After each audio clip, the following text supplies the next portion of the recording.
बिस्मिल्लाहिर्रहमानिर्रहीम, अस्सलाम वालेकुम। शाम 4 बजे आप देख रहे हैं प्रोग्राम स्पेशल रिपोर्ट और आप देख रहे हैं इस वक्त वॉइस टीवी उर्दू। आपका मेज़बान मीर हिलाल हाजुरी हाजिर खिदमत। और वॉइस टीवी उर्दू में आज स्पेशल रिपोर्ट के अंदर सबसे पहले अपनी पार्टी की कल की मीटिंग, काफ़ी अहमियत की हामिल मीटिंग होगी जो कल सईद मोहम्मद अल्ताफ बुखारी की सदारत में चर्च लेन श्रीनगर के अंदर मुनक्कद होगी। और इस मीटिंग में पार्टी की जो सीनियर क़यादत है वो यहाँ पर मिलेंगे। और इस दौरान आपको याद ही होगा कि जो हालिया इंतखाबात हुए हैं और जिसमें अपनी पार्टी को नाकामी हासिल हुई है, और उसके बाद अगरचे पार्टी क़यादत के अंदर एक मीटिंग भी हुई थी जिसमें यह कहा गया था कि वजूहात क्या है रही हैं इन इंतखाबात के अंदर, खासतौर पर जो श्रीनगर नशस्त है और सब कश्मीर की नशस्त है वहां से पार्टी के दोनों कैंडिडेट्स हार गए, उसके वजूहात क्या रहे हैं और आइंदा का लाहेअमल क्या रहा है। क्योंकि इन इंतखाबात के अंदर हमने देखा कि अपनी पार्टी किसी भी निशस्त से, किसी भी असेंबली निशस्त से ज्यादा कोई सीट जो वोट्स है हासिल नहीं कर पाए थे। और यही वजह है कि अब उस पर गुफ्तशनीद करने के लिए या उस पर बहस मुबाहिसा करने के लिए और वजूहात जानने के लिए ये मीटिंग बुलाई गई थी, जिसकी वजह से अब जो है एक और निशस्त होगी। और आपको याद ही होगा कि पार्टी के अंदर यह आवाजें उठने लगी थी कि हमें अपनी स्ट्रेटेजी चेंज करनी चाहिए, क्योंकि जिस ढंग से हम जिस पॉलिसी को लेकर हम इंतखाबात लड़ रहे हैं उसमें तब्दीली की जरूरत है। और उस तब्दीली के पेश नजर एक सब कमेटी बनाई गई थी और उस सब कमेटी की ही कल एक और निशस्त जो है श्रीनगर के अंदर मुनक्कद होने जा रही है। सनम एजाज हमारे सीनियर साथी इसी खबर को लेकर हमारे साथ मौजूद है। सनम, जानना चाहेंगे कि हालिया पार्लियामानी इंतखाबात के बाद जो सिनेरियो यहाँ पर बना, कोई भी पार्टी खुश नजर नहीं आ रही है। चाहे नेशनल कॉन्फ्रेंस हो, उमर अब्दुल्ला की हार के बाद वो भी अपने आप को हारी हुई समझती है। पीडीपी सभी 3 निशस्तों से चुनाव हार गई है तो वो पहले से ही हारी हुई है। अपनी पार्टी को सपोर्ट उन्होंने दिया भी था, लिया भी था, लेकिन फिर भी कोई कैंडिडेट उनका नहीं जीत पाया। यानी हर कोई पार्टी यहाँ पर डिससेटिस्फैक्ट्री यहाँ पर फील कर रही है। जानना चाहेंगे कि कल की जो मीटिंग है इसमें क्या कुछ खास होने जा रहा है जो कल 3 बजे श्रीनगर के अंदर चर्च लेन में होगी सईद मोहम्मद अल्ताफ बुखारी की सदारत में। देखिए हिलाल, पार्लियामेंट इलेक्शंस के बाद जो पार्टी का हाल अहवाल हुआ, जो वोट बैंक की उनको ग्राउंड सिचुएशन एसेस हुई, उस पे वो उसको जांच करने के लिए, उसको प्रोज एंड कॉन जिसे कहते हैं वो ढूंढने के लिए पार्टी की मीटिंग्स होती रहती हैं। लेकिन जैसे प्रधानमंत्री जम्मू कश्मीर आए और यहाँ उन्होंने असेंबली इंतखाबात के हवाले से बात की तो फौरन सभी जो पॉलिटिकल पार्टीज हैं वो गेयर अप हुई, क्योंकि आने वाले वक्त में जब असेंबली इंतखाबात होंगे तो उसके लिए जरूरी है कि ग्राउंड की सिचुएशन एसेस करना। तो एसेस करने में पीडीपी भी लगी हुई है। पीडीपी की मीटिंग का सिलसिला भी अब शुरू होने जा रहा है। नेशनल कॉन्फ्रेंस भी मीटिंग कर रही है और अपनी पार्टी भी मीटिंग कर रही है। अपनी पार्टी से पहले एक मीटिंग कर चुकी है, लेकिन उस मीटिंग के में चूंकि अल्ताफ साहब की तबीयत उस वक्त नासाज थी तो वो खुद नहीं हो सके, लेकिन एक सब कमेटी वहां तश्कील दी गई और उस सब कमेटी में ये फैसला लिया, उसका सब कमेटी की जिम्मेदारी सौंपी गई कि हमने सपोर्ट दिया भी और लिया भी, लेकिन सपोर्ट देने और लेने के बावजूद भी हार की क्या वजूहात हुई है। तो पहले ये हार की वजूहात ढूंढने की कोशिश की जा रही है। तो इस हवाले से अगर अंदर की बात की जाए तो सब कमेटी ने सबसे बड़ा सवाल जो उठाया है कि जो रिलेशंस इनकी रही है, जो टैग जिसे हम कह सकते हैं कि टैग जो लगा है बीजेपी का टैग, वो बड़ा सेटबैक लगा है अपनी पार्टी को। और अपनी पार्टी के लीडरान की जो सब कमेटी है जिसमें मोहम्मद और मीर है, गुलाम हसन मीर है, जफर मन्हास है, मुंतजिर मईदीन है, अल्ताफ साहब, ये जो पहलगाम से रफी मीर है, ये सब कमेटी के, या उस्मान मजीद है, ये सब कमेटी के मेंबरान है।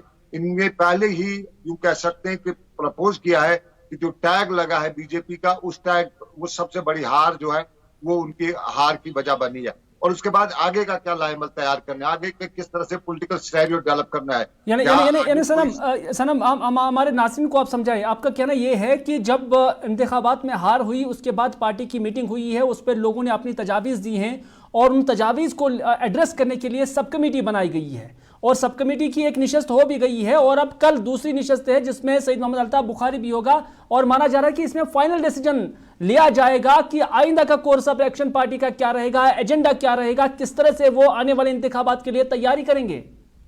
देखिए बिल्कुल, ये कल 3 बजे की मीटिंग हो रही है और 3 बजे चर्च लेन में मीटिंग होगी। खुद अल्ताफ बुखारी इस पे मौजूद रहेंगे और जो सब कमेटी की रिकमेंडेशन जो है उन पे बहस की जाएगी और आगे का लाहेमल तैयार किया जाएगा। क्योंकि असेंबली इंतखाबात हो रहे हैं और असेंबली इंतखाबात में कुछ खबरें हैं जो डिफरेंट पॉलिटिकल पार्टी लेने निकलने आने की बातें की जा रही है। कोई निकल रहा है, कोई जा रहा है, कोई आ रहा है, उस पर बहस किया जाएगा। और साथ साथ में चूंकि सबसे बड़ा नुकसान जो अल्ताफ बुखारी की पार्टी को, जो उनकी कमेटी के लोग मानते हैं कि उन्हें सपोर्ट कहीं देना पड़ा और फिर उन्हें जो टैग लेना जो है उनके साथ जुड़ा हुआ जो टैग था वो बड़ा नुकसान हुआ। तो उन दोनों चीजों पे बहस की गई है और रिकमेंडेशन जो है सब कमेटी ने दिए, उन्हीं पे कल फाइनल डिसीजन लिया जाएगा कि आगे का हम क्या लाएमल करें, किस तरह से पीछे छोड़ के आगे हम निकलने की कोशिश करें और एक जो उनकी पार्टी है उसको किस तरह से आने वाले असेंबली इंतखाबात में महाज पे रखे, महाज गरमाए। यानी कहीं ना कहीं हम यही कह सकते हैं कि चाहे पीडीपी हो, नेशनल कॉन्फ्रेंस हो, हर वक्त चाहे सज्जाद गनी लोन की जमात हो या अपनी पार्टी हो, उन पर ये इल्जामात लगाते थे कि ये बीजेपी की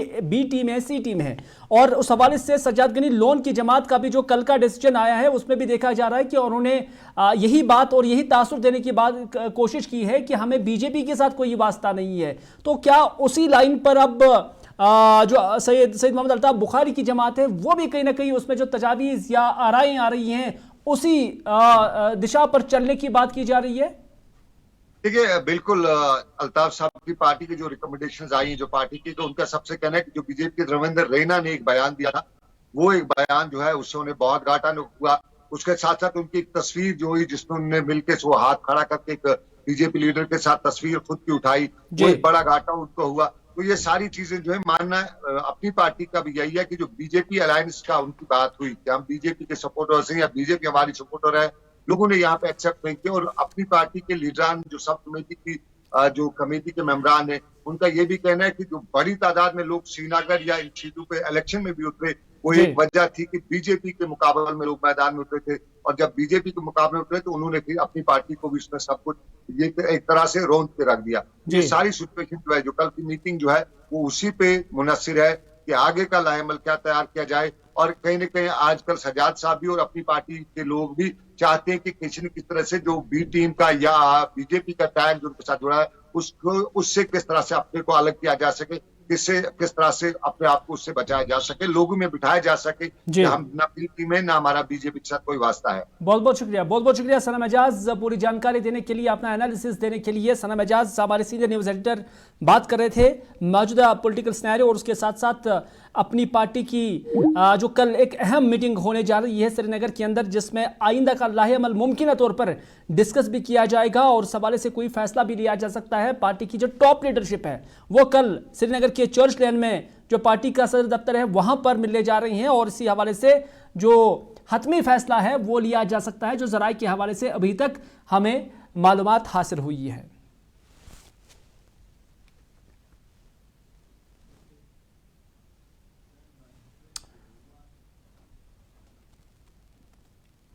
चलिए अगली खबर में बात करते हैं छापामारी की, क्योंकि इससे पहले जो छापामारी होती थी वो एसीबी की होती थी और ख़ासतौर पर चाहे पॉलिटिशियंस हो या मुख्तलिफ लोग हों या बिजनेसमैन हो उनके घरों पर देखा जाता था, लेकिन अब पुलिस वालों के घरों पर ही छापामारी की खबरें आ रही है और ये खबरें जम्मू से आ रही है। जी हाँ, आपको बताते चले कि जो खबर आ रही है वो ये है कि एसीबी की जानिब से जम्मू के अंदर एक डीवाईएसपी के घर पर छापामारी हुई है और उनसे जो उनकी इनकम है उससे ज्यादा एसेट्स को लेकर जो है छानबीन हो रही है। ये जराए के हवाले से खबर आ रही है और खबर ये भी है कि न सिर्फ जम्मू शहर में बल्कि जम्मू के आसपास के अजला और हिमाचल प्रदेश में भी इस तरह की छापामारी हो रही होगी या हो रही है, ये इस तरह की खबर आ रही है। अमित कुमार जम्मू से हमें इस हवाले से अपडेट कर रही हैं। अमित कुमार से जुड़ने की कोशिश करेंगे, राब्ता कायम करने की कोशिश करेंगे जो इस खबर को लेकर पूरी डिटेल्स के साथ अभी हाजिर हो रहे हैं, क्योंकि कई सारे जो इनकम है उससे ज़्यादा के एसेट्स होना और इसके ज़राए कहाँ से हैं वो जानने की कोशिश की जा रही है एंटी करप्शन ब्यूरो की जानिब से। बिल्कुल अमित कुमार जम्मू से हमारे साथ जुड़ चुके हैं। अमित, क्या खबर है? कहा जा रहा है कि जम्मू के अंदर मल्टीपल प्लेसेस पर मल्टीपल लोकेशंस पर ये छापामारी हो रही है और ख़ासतौर पर एक डीवाईएसपी के घर पर भी छापामारी हुई है। क्या है मुकम्मल मालूमात?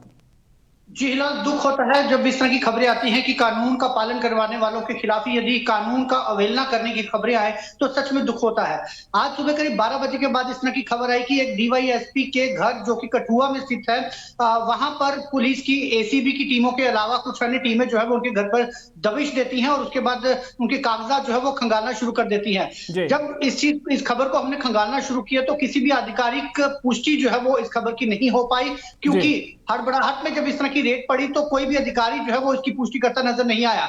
लेकिन जैसे जैसे हमने सूत्रों के हवाले से जानकारियां इकट्ठी करना शुरू की तो हमें पता चला कि ये सिर्फ कठुआ में नहीं बल्कि जम्मू कश्मीर के अलावा बाहरी राज्यों में भी इसके तार जुड़े हुए देखने को मिल रहे हैं और वहां पर भी एसीबी की टीमें जो है वो दबिश देती दिखाई दी हैं। आप हमारे दर्शकों को जानकारी दे दें कि इस समय कठुआ के अलावा जो अभी तक सूत्रों के हवाले से खबर मिल पा रही है कि जम्मू शहर के कई इलाकों में, इसके अलावा कश्मीर के कुलगाम इलाके में जो है वो उस अधिकारी के खिलाफ कार्रवाई जो है वो की जा रही है। इसके अलावा हिमाचल में कुछ टीमें जो है वो वहां पर पहुंची है, क्योंकि जो अभी तक हम जानकारी जुटा पाए हैं कि जिस अधिकारी के खिलाफ ये टीमें अपनी जांच कर रही हैं वो अधिकारी जो है वो इस समय कुलगाम में वहां पर पोस्टिंग है और इसके अलावा जो हिमाचल में उसकी कुछ प्रॉपर्टी जो है वो वहां पर देखी गई है, जिस वजह से एसीबी की टीमें एकदम से जहां जहां पे उनके तार जुड़े हुए थे वहां वहां पर उनकी तरफ से कार्रवाई जो है वो की गई है। हालांकि अभी तक एसीबी ने भी अपनी पूरी जांच की जो डिटेल्स है वो शेयर नहीं की है, लेकिन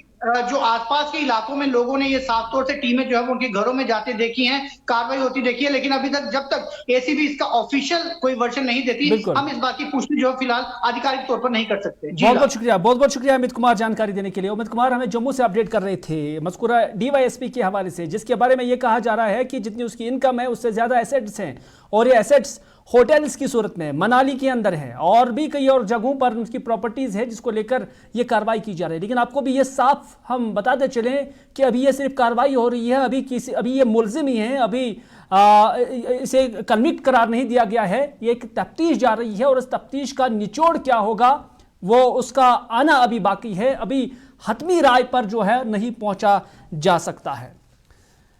तो नाज़रीन अगली खबर में हम बात करेंगे पार्लियामेंट की, क्योंकि पार्लियामेंट के अंदर स्पीकर जो है ओम बिरला, उससे एक बार फिर से जो है स्पीकर चुना गया है। इससे पहले साल 2023 के अंदर भी जो लोकसभा चल रही थी तो उसमें उन्होंने अपने फ़राइज़ स्पीकर के बतौर अंजाम दिए थे।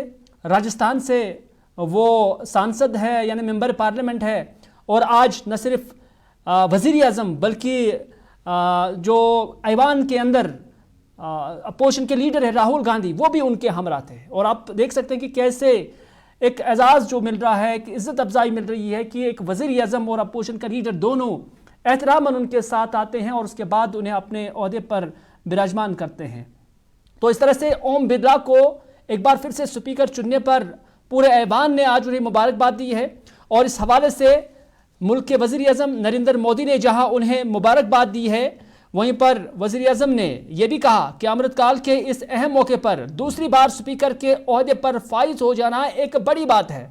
स्पीकर उन्होंने कहा कि मुझे उम्मीद है कि ओम बिरला साहब आप हर कदम पर कानून और आइन के तहत इस ऐवान को चलाएंगे, ये वज़ीर आज़म नरेंद्र मोदी ने कहा।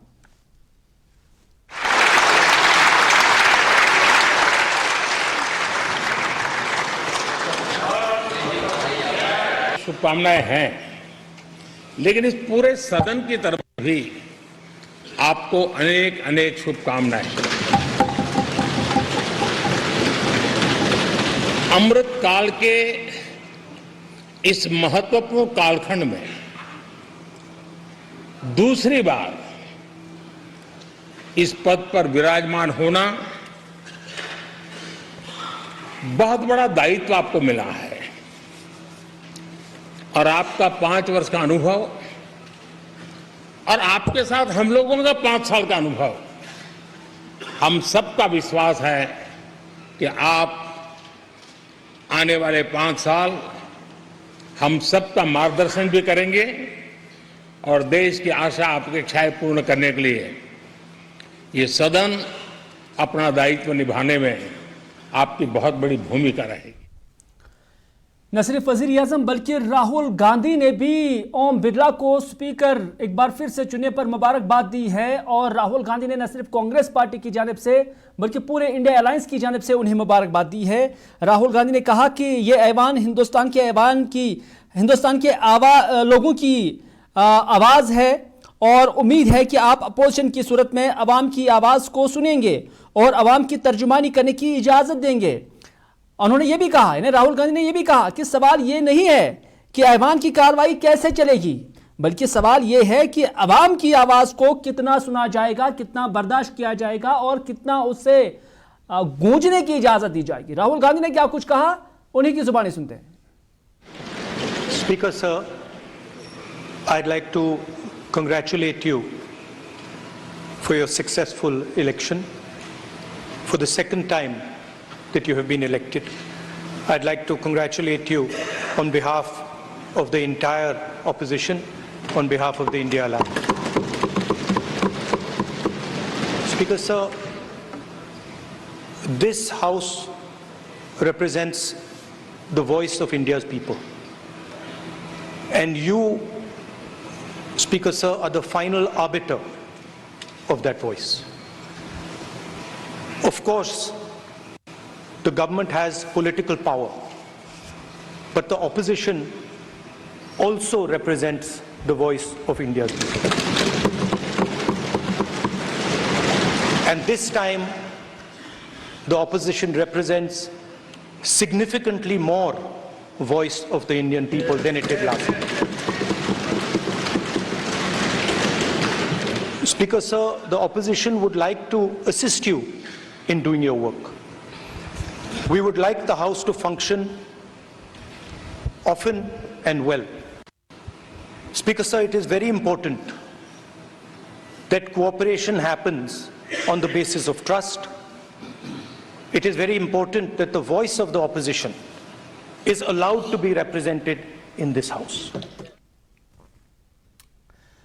इसी ऐवान के अंदर जम्मू कश्मीर से ताल्लुक रखने वाले नेशनल कॉन्फ्रेंस के मेंबर पार्लियामेंट आगा सईद रुहुल्ला भी खड़े हुए अपनी निशस्त से, और उसके बाद अपने एक इलाहिदा अंदाज में और तनकीदी अंदाज में उन्होंने न सिर्फ मुबारकबाद भी दी है बल्कि अपनी बात भी रखी है।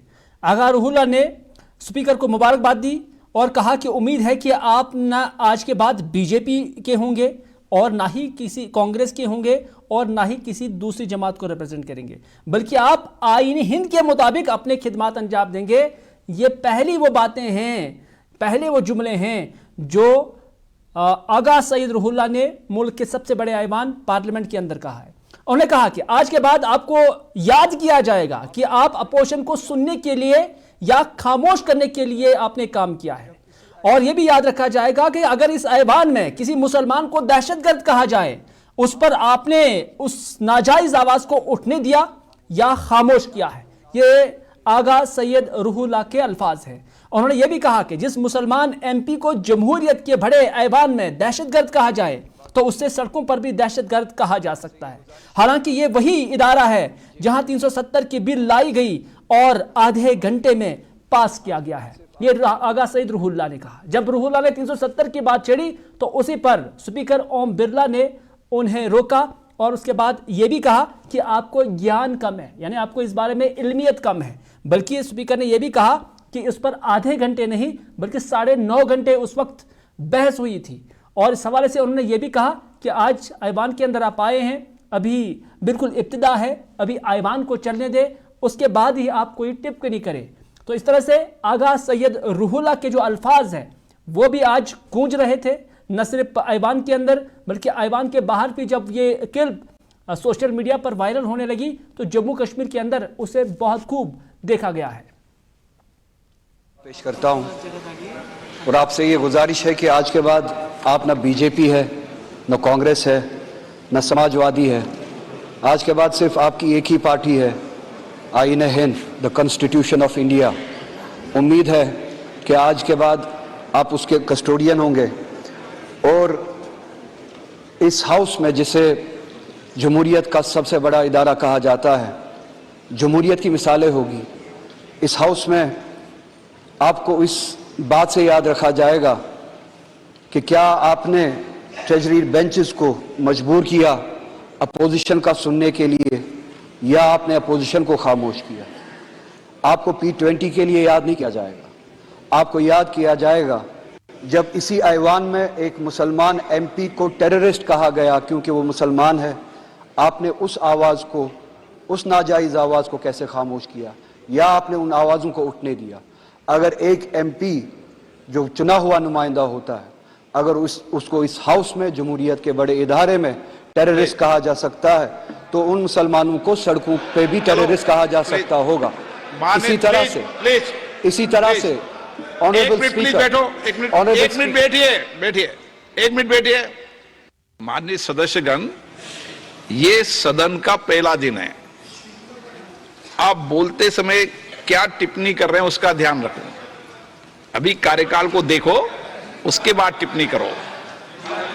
बात कर रहा हूं मैं, ये गुजारिश करूंगा, सबसे बड़ा इदारा है जमहूरियत का, यहाँ पे ऐसी मिसाल नहीं होनी चाहिए थी और आप उसके कस्टोडियन थे जब 370 की बिल 1 मिनट में लाई गई और आधे घंटे में पास की गई, आधे घंटे में पास की गई। प्लीज बैठिए, आप रहिए। इनको ज्ञान नहीं है, उस पर 9.5 घंटे तक डिबेट हुई थी। चलो बैठे, चलिए। ओके। चलिए, आपने देखा कि आगा सईद रूहुल्लाह जब पार्लियामेंट के अंदर आए तो 370 का जिक्र हुआ तो पीछे से काफी शोर भी उठा था। यानी 370 को लेकर अभी भी आवाज उठ रही है, आवाज गूंज रही है। लेकिन बात अपोजिशन के लीडर की करते हैं और आज कांग्रेस पार्टी की जानब से, जो उनका पार्लियामेंट्री ग्रुप है, उनकी जानब से बाज़ाब्ते तौर पर राहुल गांधी को नामजद किया गया है अपोजिशन का लीडर। और इस हवाले से बाज़ाब्ते तौर पर एक लेटर जो है वो कांग्रेस पार्टी की जानब से लिखी गई है, जो उनके पार्लियामेंटेरियंस हैं उनकी जानब से लिखी गई है और जो स्पीकर को सौंप दी गई है, जिसमें राहुल गांधी को पार्टी की जानब से जो नामजद किया गया है बतौर अपोजिशन का लीडर। आपको ये भी बताते चलें कि मुल्क के सबसे बड़े ऐवान पार्लियामेंट के अंदर अपोजिशन का लीडर बनने के लिए ज़रूरी है कि जो टोटल नंबर ऑफ सीट्स है उसका 10% आपके पास होना चाहिए।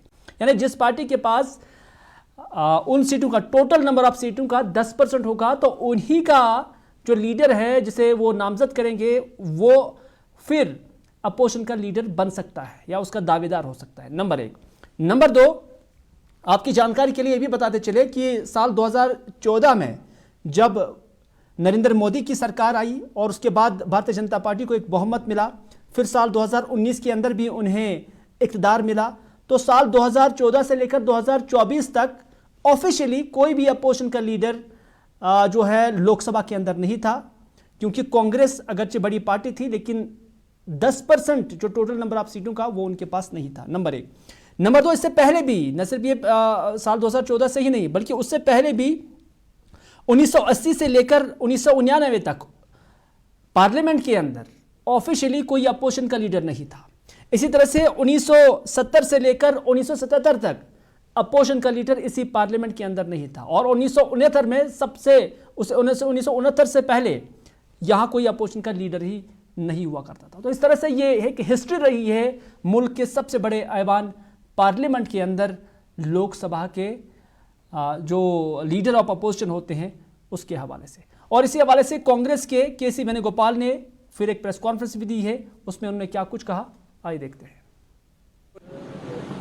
Honorable CPP Chairperson wrote a letter to the four-time Speaker Bartwari Mahtab informing the decision of appointment of Rahul Gandhi as the leader of opposition in the Lok Sabha.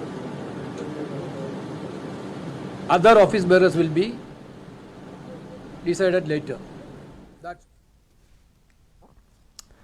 तो नाज़रीन, आज के special report में इतना ही और इसी के साथ दीजिए अपने मेज़बान मीर हिलाल हाजिरी को स्पेशल रिपोर्ट यहीं पर इख्तिताम करने की इजाज़त, इस वादे के साथ कि अगर ज़िंदगी रही तो आपसे फिर होगी मुलाकात। तब तक के लिए खुदा हाफिज़, फ़ी अमानिल्लाह।